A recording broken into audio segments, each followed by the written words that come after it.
The galaxy was never quiet. Thousands of worlds lived under the rule of the Galactic Council. The Council was old, proud, and powerful. They believed they were the guardians of peace. For centuries, they had crushed rebellions and silenced small civilizations that dared to resist. Most species feared them. None had ever fought back for long, none until Earth. Humans were new to the stars. Their ships were small, their fleets young, and their colonies just starting. To the Council, Earth was only another primitive world. But rumors began to spread. Stories of humans defeating pirates, standing against slavers, and refusing to bow to Council laws. Stories were small at first, like sparks in the dark. The sparks can grow into fire. One night, in the Grand Chamber of the Galactic Council, the leaders of many worlds gathered. Tall beings with shining scales, creatures with wings that moved like smoke, and machines that spoke with voices of steel all sat together, angry. On the great screen above them, they played a recording. It was the last message from a Council patrol fleet that had entered human space. The fleet had vanished. Only one broken signal remained. Static filled the air. Then a voice spoke. Human. Calm, steady, and dangerous. This is Earth. You have crossed into our space. You took our ships. You burned our colonies. Do you think we will kneel like others before us? But listen carefully. This is our final transmission. If you continue this war, you will regret it. Not today, not tomorrow, but soon we will make sure of it. The chamber was silent. The alien leaders shifted uncomfortably. No species had ever spoken to the Council like that, not with such certainty. One leader, a scaled creature with 4 eyes, hissed, "Empty threats. Their fleet is small, their armies weak. They will fall in weeks." Another, a tall machine of silver and blue, replied with a cold voice, "Perhaps, but their words carry." Wait, do you not hear the confidence? It is unsettling. The Council laughed, then trying to hide their unease. To them, Earth was nothing, just another minor world. And yet, the words lingered. You will regret it, far away on Earth itself. The people were preparing. Cities that once shined with lights of peace now turned their factories into war machines. Scientists who built engines for trade now designed weapons of terrible power. The sky filled with carriers, the oceans with submarines, the ground with armies training for a war they never wanted. In a dark bunker under the mountains, the leaders of Earth gathered. They knew the Council would strike soon. They knew they were outnumbered. But they also knew something else. Humans had never given up in the face of stronger enemies. A general with sharp eyes spoke to the room. They think we are weak. They think we will bow.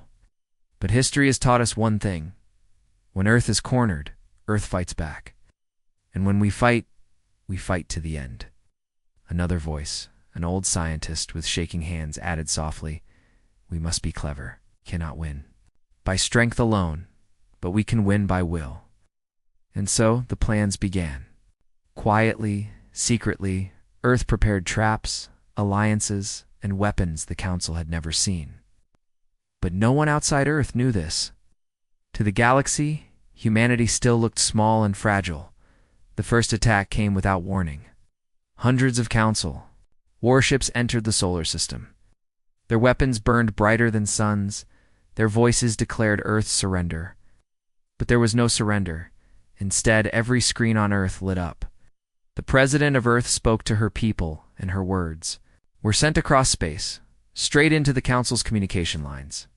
Her face was calm, her voice steady, her eyes unbroken. They think they can erase us. They think we will beg for mercy. But they do not understand what it means to be human. We have only one message for them. This is not the end of Earth. This is the beginning of their regret. Council ships opened fire. Cities shook. Skies burned. The war had begun. But even as explosions lit the dark, something stirred deep beneath the surface of Earth. Hidden vaults opened. Old projects awakened. Secret that humanity had guarded for decades was about to rise. And when it did, the galaxy would never forget. In the Council chamber, lighters away, the leaders waited for news. They expected quick victory. But the First reports made them frown. Whole council squadrons were vanishing. Weapons jammed, ships lost. And always, in the static of broken signals, came the same words, repeated again and again. You will regret this war. The council had no idea how true those words were. The skies above Earth were fire. Council ships filled the orbit, their cannons bright, their shadows like storm clouds over the planet. The council believed victory was already theirs. Their commanders laughed at the resistance of humans. But they did not laugh for long. The first surprise came from the oceans. Deep under the waves, giant submarines rose. They were old, human-made, but now upgraded with new weapons. They fired missiles that curved through space, guided by strange signals the council could not block. Whole enemy ships exploded before. They even reached the atmosphere. Then, from the deserts, hidden bases opened. Out rolled strange machines, fast armored, built for war. The council expected weak tanks and simple guns, but these machines were different. They carried rail cannons that fired with the force of lightning. The first wave of alien troops that landed was torn apart in seconds, and then came the most dangerous weapon of all, Earth's mind. The council had strength in numbers, but humans had something else, an ability to adapt. Within hours of the invasion, scientists and engineers across Earth were hacking the enemy's signals. He turned the council's technology against itself. Warships lost control. Drones went dark. Beams of power meant to burn cities instead turned and struck their own fleets. Still, the council pressed forward. They had more ships, more soldiers, more weapons. Earth could not resist forever. Cities burned. Millions fled underground. And the sky grew darker every day. The council commander, a tall creature with armor made of crystal, sent a message to the council chamber. They resist more than expected, the commander admitted, but they will break. Give us 1 more week. Yet even as he spoke, a whisper spread through the council ranks. Something was wrong. Their fleets were vanishing. In strange ways. Sometimes entire squadrons disappeared, as if swallowed by shadows. No one could explain it. The truth was simple. Earth had unleashed its secret. For decades, hidden under mountains and deep in the cold void of space, humans had been building a weapon in silence. It was not just a ship, not just a gun. What? Something new, something born from human desperation and creativity. A fleet unlike any other built in secret, prepared for the day Earth might face an enemy too, powerful to fight alone. Now the fleet was awake. The first sighting came from a council ship orbiting Mars. Its sensors caught movement in the darkness. A shape, massive, black as night, gliding silently through the void. At first they thought it was an asteroid, but then lights flickered on dozens of them, like eyes opening. Before the ship could warn others, it was gone. One by one, more reports came in. Council ships ambushed, squadrons ripped apart, shadows moving faster than light. The humans called them the Phantoms. Each Phantom ship was a ghost, invisible to most scanners, built with stolen technology and human genius. They struck without warning, disappearing before the council could react. For the first time in centuries, the mighty council fleets were afraid, back on Earth. Inside a mountain command bunker, the human generals watched the reports come in. A younger officer, his face pale from sleepless nights, whispered, "They don't even know how many we have. They don't even know what we are hiding." The general only nodded. Let them wonder. Fear is our greatest weapon. But fear was not enough. Earth still bled, cities still burned. Every day the council crushed more lives. The Phantoms could slow the enemy, could hurt them, but not stop them completely. Humanity needed more than ships. They needed allies, and so the leaders of Earth made a bold choice.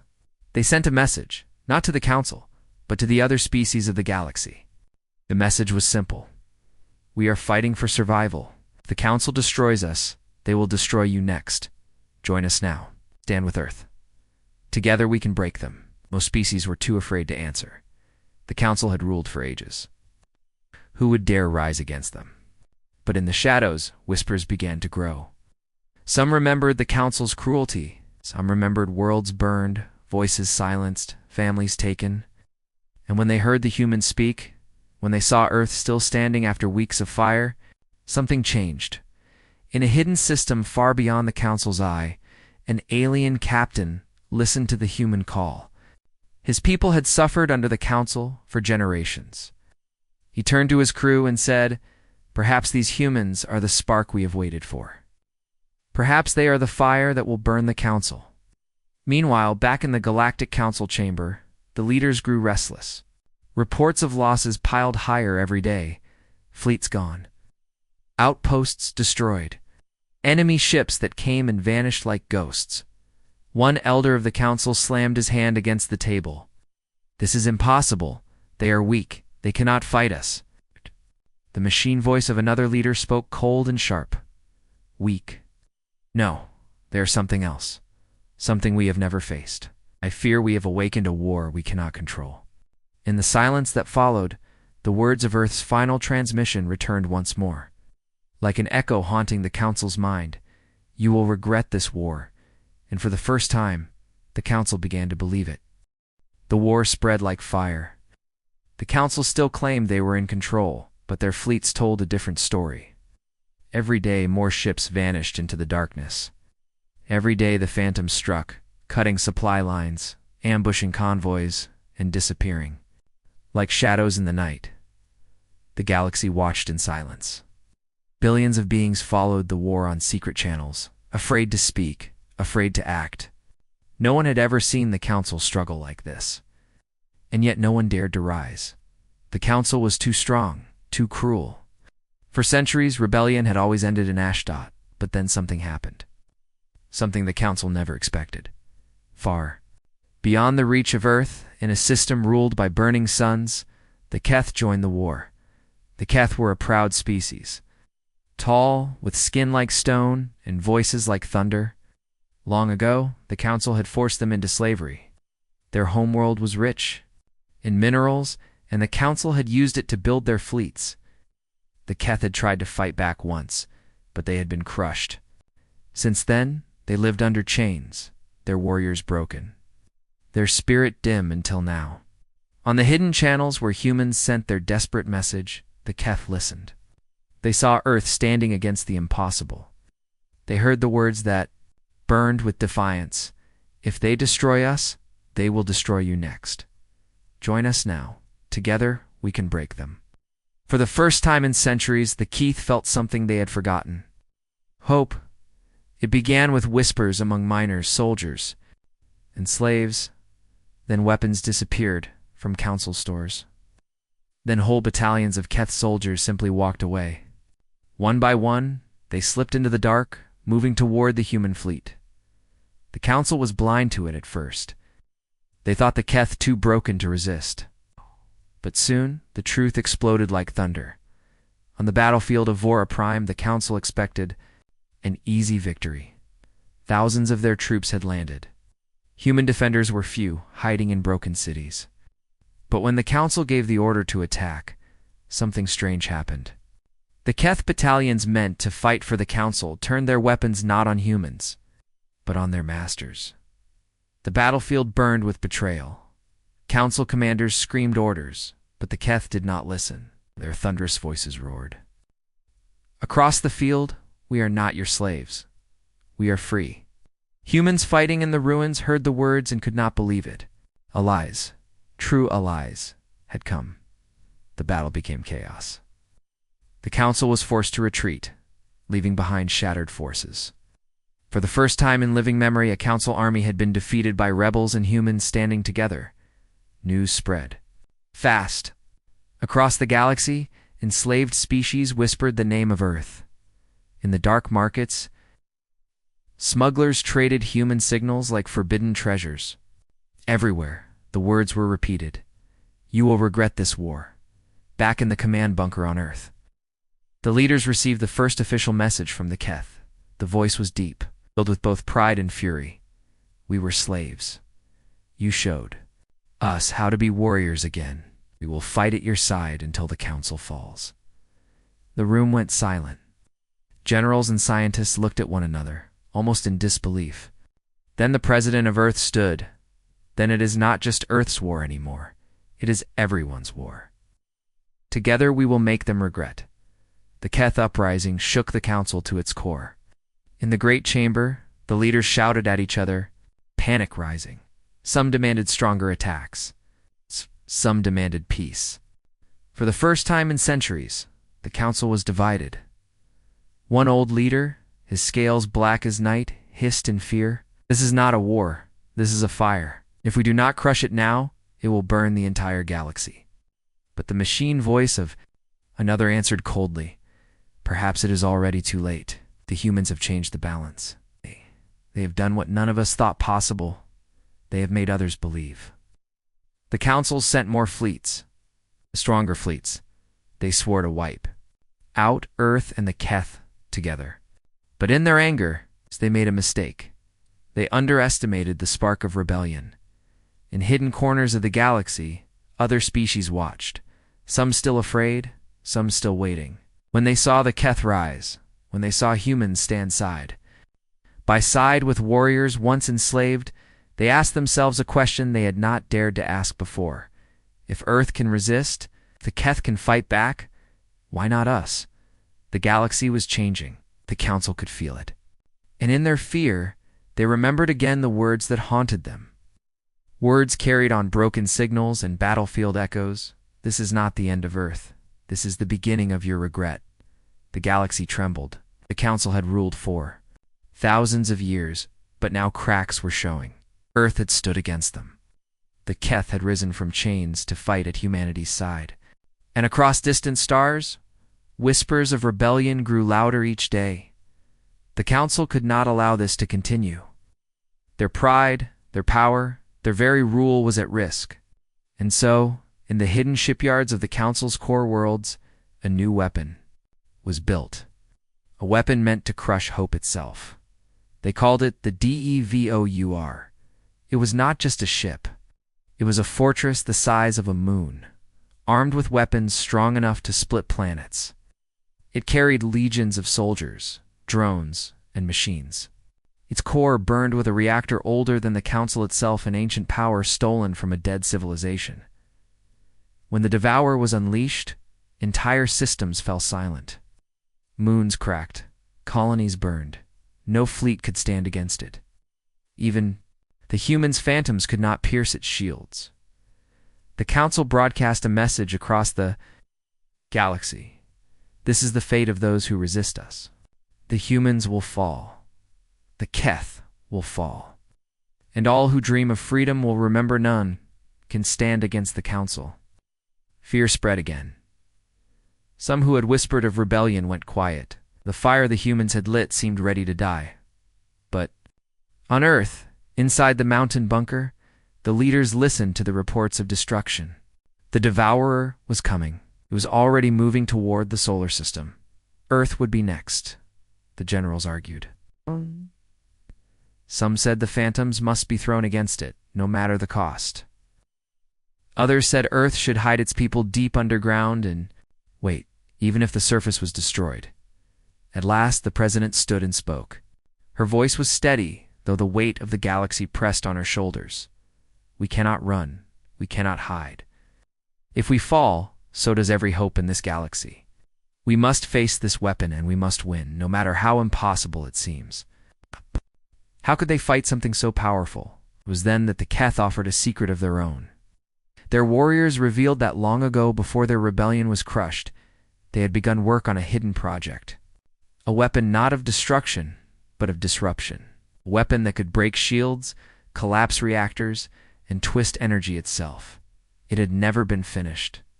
The council had destroyed their labs before it could be completed. But the Keth had kept fragments, blueprints, pieces hidden across their mines and caves. And now, with human engineers and scientists, it could be reborn. The humans called it the Spear of Dawn. Work began in silence.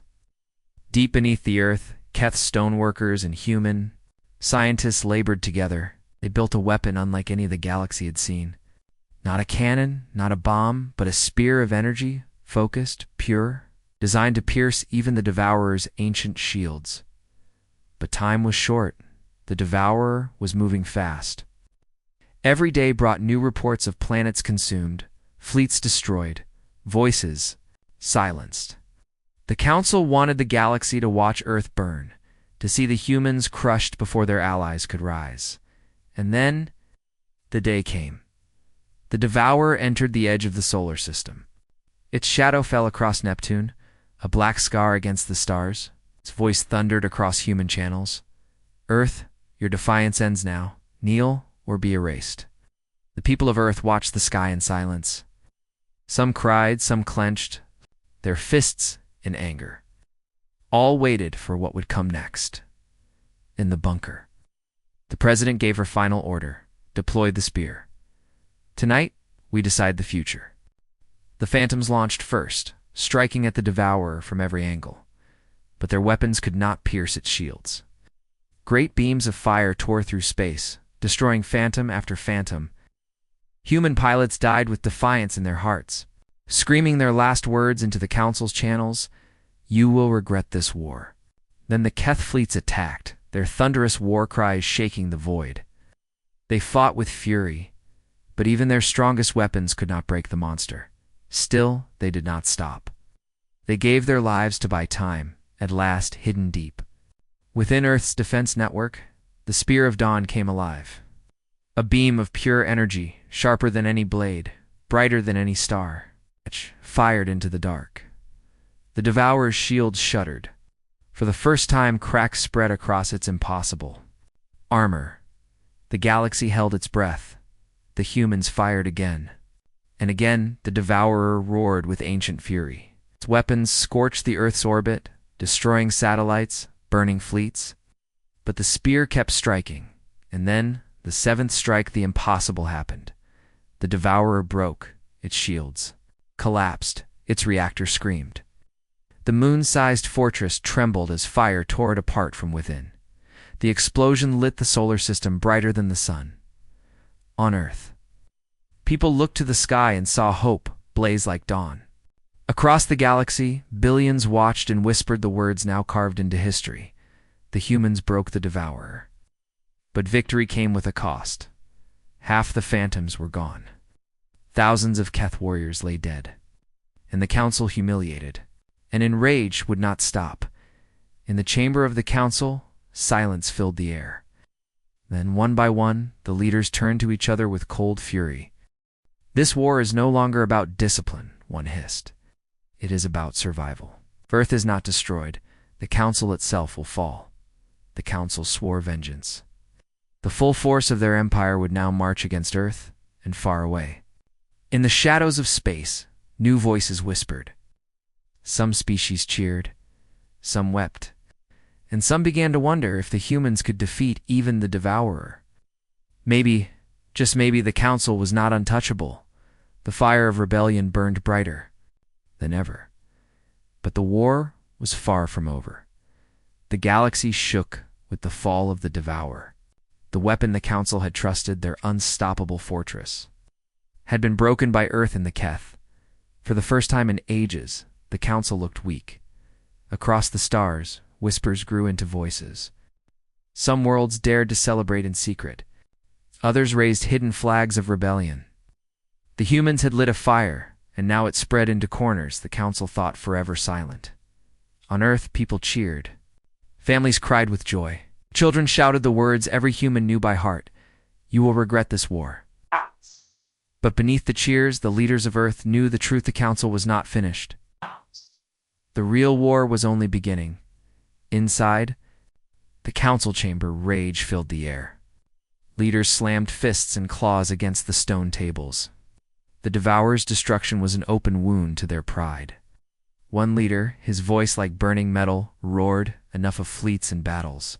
If their ships cannot be destroyed, then their spirit must be broken. Strike them where they are weakest. Strike them from within." And so the Council unleashed a new plan. Not just warships, not just armies.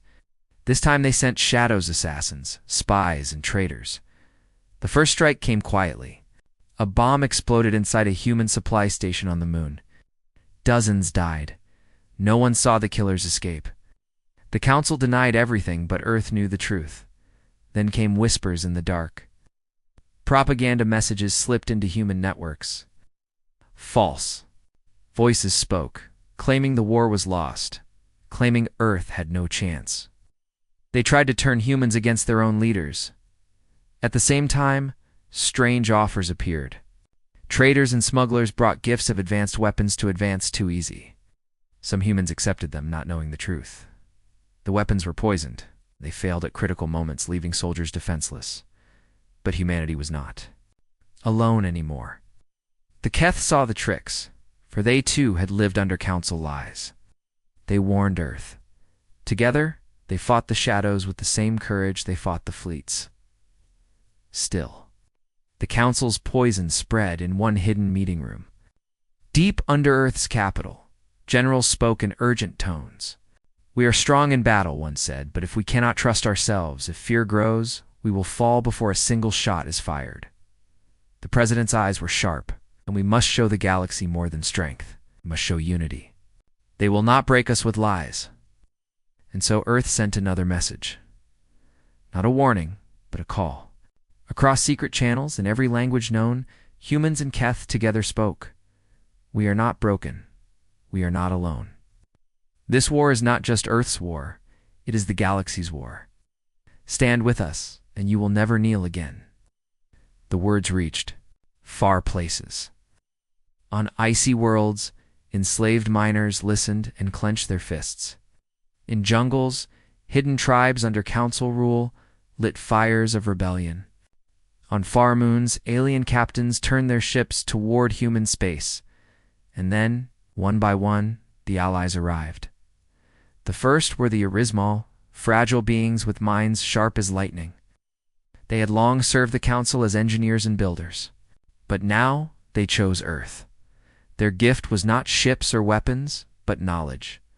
They brought secrets of council technology, weaknesses no one else knew. Then came the Tavar-winged creatures from stormworlds. Fierce hunters who had lost half their population to council raids. They swore vengeance. Their fleets, swift and deadly, joined the rebellion, and more followed. Some were small, some were broken. Some had no armies, only voices. But together, they made the rebellion larger, stronger, and louder. The council tried to hide the truth, but the galaxy saw. The council's empire was bleeding. Still, the council was cunning. If they could not stop Earth from gaining allies, they would try something darker. In the shadows of Earth's orbit, a ship waited. Not a warship, not a phantom, but something far more dangerous, a council assassin vessel. Its mission was simple: kill Earth's leaders, cut off the head, and watch the rebellion collapse. One night, alarms screamed inside the Earth's bunker. Unknown intruders had breached the lower levels. Soldiers rushed, doors sealed, guns fired in the dark, and shadows moved faster than light. Cutting down guards one by one, the president herself was in the command room when the power failed. The screens went black, the air grew cold. And in the silence, a voice whispered, "Your final transmission ends tonight." But Earth was ready. From the walls, hidden defenses lit up. Human soldiers and Keth warriors charged together, fighting in the dark, their battle cries shaking the halls. The assassins were strong, but humans had learned to fight shadows with fire. When the smoke cleared, the assassins were dead. But the message was clear: the council would stop at nothing in the command room. The president stood once more before the cameras. Her voice was tired but unbroken. "They strike us in the dark. They poison us with lies. They send assassins to kill our hope. Now listen to me and remember these words. Humanity does not break. Humanity does not kneel. And to the council I say, this you will regret this war." Across the galaxy, billions heard. The fire of rebellion grew brighter. But deep in the core of council space, something darker stirred. A plan older, colder, more dangerous than even the Devourer. And soon, humans would face not only fleets and assassins, but a weapon that could end entire stars. The galaxy was changing. The humans had done the impossible, defeated fleets, destroyed the Devourer, gained allies, and survived assassins. For the first time in living memory, the Council no longer looked untouchable. But the Council was not finished. In their darkest chambers, in vaults sealed for millennia, they unlocked a weapon older than their empire. A weapon created by a civilization long dead. It's dangerous even for the Council to use. Until now, they called it the Star Dash Killer. It was not a ship. It was a machine hidden in the void, built around dying suns. It reached into stars themselves, pulling their energy, twisting it, and unleashing it as destruction. Whole systems could vanish in one strike. The Council leaders gathered in silence around a great display. They watched as the Star Killer was tested. A small star, once bright and burning, flickered. Then in seconds it collapsed, exploding with a fire that swallowed its planets. Worlds turned to ash. Moons melted into rivers of stone. Nothing remained. The chamber was silent. Then one leader hissed, "Let the galaxy see this. Let them learn fear again." And so the Council prepared their new plan. Not to fight fleets, not to crush armies, but to erase entire systems from the map. If Earth and its allies could not be broken in battle, they would be burned out of existence. News of the Star Killer reached Earth only through whispers. A captured Council officer, dying, spoke the truth. They have a weapon that eats suns. You cannot fight it. Panic spread quickly. Even the strongest allies faltered. Inside the mountain bunker, the leaders of Earth met again. Generals argued. Scientists shook their heads. The Keth roared in fury. Some demanded retreat. Others demanded surrender. But the president's voice cut through the storm. If we surrender, the galaxy dies in chains. If we retreat, the Council will hunt us forever. We cannot run from this weapon. We must find a way to stop it. How could they stop something that destroyed stars? The Yari, the small, fragile engineers who had joined Earth, stepped forward. Their eyes glowed with strange light as they spoke. "We know the Star Killer," they whispered. "Long ago, it was forbidden." The Council swore never to use it. But we remember fragments. We remember a weakness. A hush fell across the room. "What weakness?" Keth General demanded. The Yari explained. The Star Killer fed on unstable stars, twisting their energy. But if struck at the right moment, with the right force, the weapon could collapse on itself, destroying not the star but the machine. The humans listened carefully. It was dangerous, nearly impossible. Timing had to be perfect. The weapon had to be struck from inside its defenses before it fired. A suicide mission. Still, Earth had no choice. Plans were drawn. The Keth offered their strongest warriors. The Tavar offered their fastest hunters. And the humans offered everything. The mission had a name, Operation Eclipse. But even as the rebels prepared, the Council made their move. The Star Killer appeared at the edge of a rebel system. A sun burned brightly there, surrounded by 3 small colonies, one of them human. 1 Keth, 1 Yari. Families lived there. Children laughed there. And now they would be the first example. The Council broadcast their warning. Rebellion ends today. Watch as we erase these worlds. Watch and remember your place. The rebels raced to stop it. Fleets gathered in desperation. Phantom ships appeared from the dark. Keth war cries shook the Cums. Tavar hunters soared into battle. But the Star Killer was vast, shielded by fleets beyond counting. Human pilots fought with fury, cutting through enemy lines, but every mile toward the weapon was fire and death. One by one, ships fell, their last words echoing through the Cums. For Earth, for freedom, you will regret this war. Inside, the Star Killer, its reactor grew brighter, pulling the star's energy into itself. The countdown had begun. Minutes remained before the colonies were erased. In the command bunker on Earth, silence filled the air. All they could do was listen. Listen to their fleets dying. Listen to their allies fighting to the last breath. And then, a voice cut through the Cums. A human captain, his ship damaged, engines failing, spoke with calm defiance. "I can reach the core. I can end this. No, voices shouted back. It's suicide. The captain only smiled, though no one could see it. Better my life than 3 worlds. Tell my family. Tell them humanity does not kneel. His ship turned, engines burning, piercing through fire and steel. Enemy ships swarmed, but he did not stop.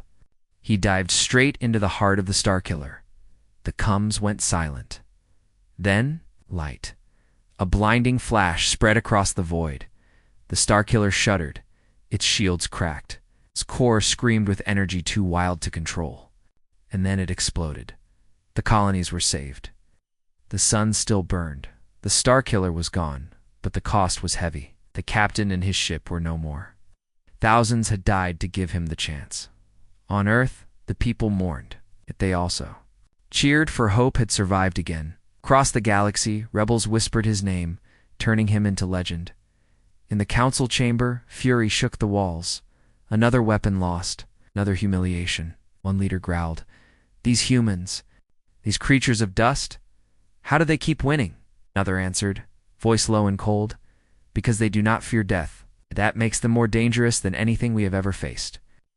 The council swore vengeance, the full might of their empire. Every fleet, every soldier, every weapon would now be sent to one purpose: the destruction of Earth.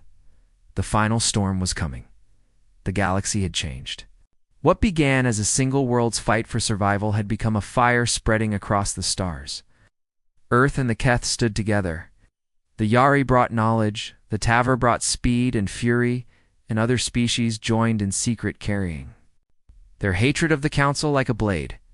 But the Council would not fall quietly. In their core systems, fleets gathered. Not hundreds, not thousands, but tens of thousands of ships. A storm of firepower unmatched in history. Every world under Council rule was ordered to give soldiers resources, weapons. Factories burned day and night. Council promised their people one thing: Earth will burn, and with it, the rebellion will die. They called it the Final Purge.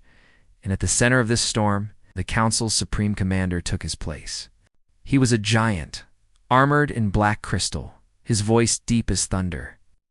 His words echoed through the chamber. "We have wasted time. We have underestimated them. But now, no more shadows, no more tricks. We will send everything we have. We will drown Earth in fire until nothing remains." The galaxy trembled at the sight. Never before had the Council gathered such force. It was an army meant not to win a battle, but to erase a species. On Earth, the warning came too late. Long range scanners detected movement, massive movement. Entire regions of space lit up with Council fleets. They were coming in the mountain bunker. Silence fell as the reports arrived. Generals leaned over the glowing maps. Lines of red stretched across the stars, moving toward the solar system like blood spreading through water. One young officer whispered, "There are too many. No fleet in history has faced this." The president's face was calm, but her eyes burned. "Then we will be the first." The allies gathered quickly. The Keth sent every warrior ship they had left. The Tavar, fierce and reckless, swore to fight to the last wing. The Yari brought strange devices, sabotage, drones, and energy traps, clever weapons that could turn battles in seconds. Even small groups from distant worlds arrived, ragged fleets of rebels flying old, broken ships. They knew they would not survive, but they came anyway. The humans prepared everything. Phantoms hid in the dark, waiting for ambush. Earth's moons bristled with guns. Defense stations turned toward the sky. Factories poured out weapons day and night. Even civilians trained, ready to defend their homes if the fleets broke through, and yet fear was everywhere. People knew the truth. The Council's fleet was too large, too strong. Rebellion's armies were small by comparison. Victory was a dream, but humans had always fought for dreams.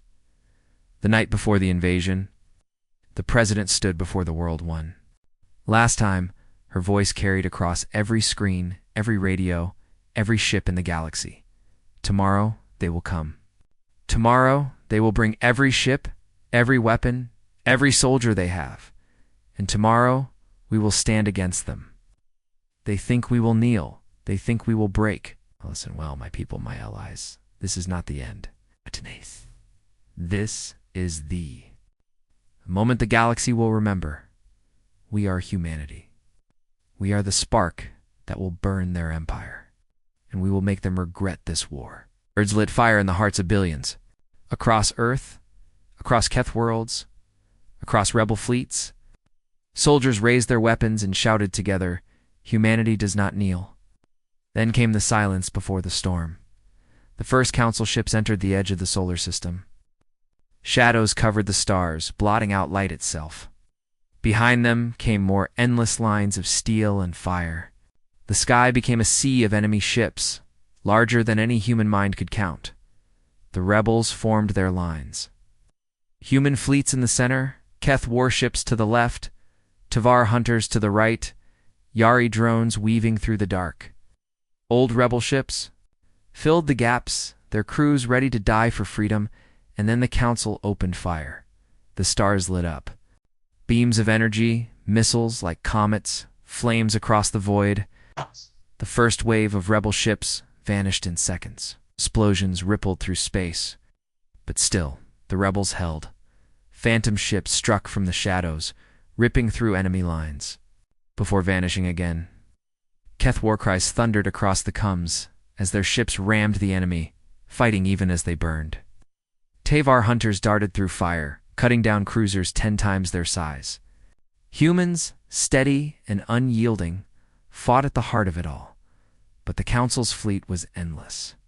For every ship destroyed, 10 more appeared. For every gap in their lines, another wall of steel closed in. Hours passed and the battlefield became a graveyard. Wrecks floated, fire spread, screams filled the Cums. The Council pressed forward, closer and closer to Earth itself. Inside the bunker, the generals watched the maps bleed red. One slammed his fist down. "We cannot hold. We'll break through." The president's face was pale, but her voice was firm. "Then we fight on the ground. If they come to Earth, we fight in the skies, in the oceans, in the streets. We fight until the last breath. Because if we fall, the galaxy falls with us." And then, just as the Council's fleets pushed toward Earth's orbit, a new signal. Appeared dozens of ships, then hundreds, entering from the far side of the system. Unknown, not Council, not human. Something else.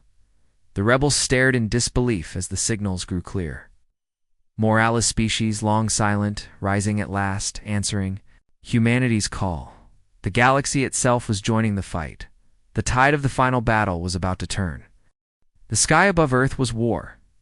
The Council's fleets darkened the solar system. Endless lines of fire and steel pressing closer every minute. The rebels fought with everything they had, but still the enemy came. Earth itself shook as orbital stations fell, burning into the atmosphere like dying stars. Oceans lit up with fire from above. Cities prepared for the last stand. And then, when hope seemed ready to break, new signals appeared. Hundreds of ships, then thousands, emerging from the far edge of the system. Not Council, not human. Allies, species long silent, rising at last. Some were small, with old ships patched together. Others were mighty, with fleets hidden for generations. All came carrying the same message. No more chains. No more fear. Humanity lit the fire, and now we will fight beside them. The battlefield roared with life. Council commanders shouted in rage as their perfect formation shattered. Fleets that had once seemed endless now faced attacks from every side.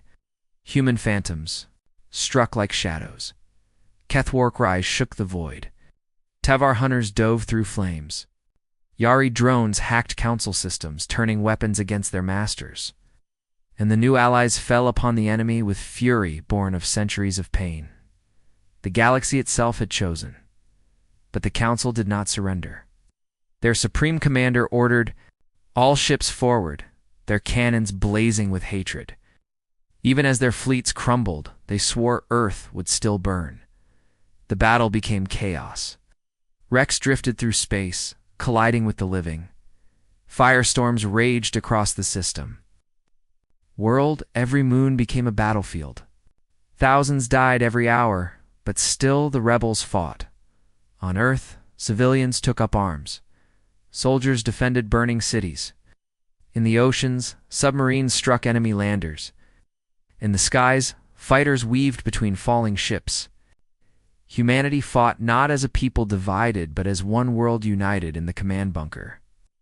The president's voice carried through every channel, to every ship, every soldier, every rebel across the galaxy. This is the hour. This is the battle. The galaxy will remember. They thought Earth would break. They thought humanity would kneel. But today we rise, not alone, but with every world that dares to dream of freedom. And to the Council I say, this is the day you regret your war. Her words became fire. Soldiers who were ready to fall found strength again. Fleets that were breaking, reformed, and struck harder. Across the galaxy, the cry spread. Humanity does not kneel. The Council's fleets faltered. Their lines broke. Their commanders screamed as rebel ships poured through the gaps. And then came the final strike. The Spear of Dawn.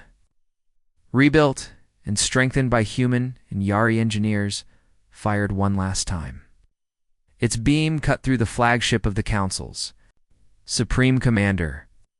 The giant of black crystal roared as his ship split apart, burning into nothingness. The Council's voice of terror was silenced. The remaining Council fleets tried to flee, but there was no escape. The Allies hunted them through the void, tearing apart ship after ship until the stars were clear again. The war was over. Silence filled the galaxy. For the first time in thousands of years, the Council's rule was broken. Their fleets destroyed, their leaders scattered, their empire falling into dust. On Earth, the people poured into the streets. They wept, they laughed, they shouted into the sky. They had survived. They had won. They had not won alone. Around them, allies stood side by side, Keth warriors, Stavar hunters, Yari engineers, and dozens of others who had once lived in fear. Together, they were free. In the ruins of the Council chamber, the surviving leaders sat in silence. Their pride, their power, their rule was gone. And in that silence, they remembered the words that had haunted them since the beginning. This is Earth. If you continue this war, you will regret it. They did. The galaxy did not forget either. Across countless worlds, children grew up learning the story of the humans, the spark that burned an empire. Songs were sung, legends told, statues raised. Humanity had entered the stars as a small and fragile race. But in fire, in loss, in defiance, they had become something greater, a symbol, promise, a warning. And as the stars turned quietly above, Earth, the final transmission echoed forever across the galaxy. You will regret this war.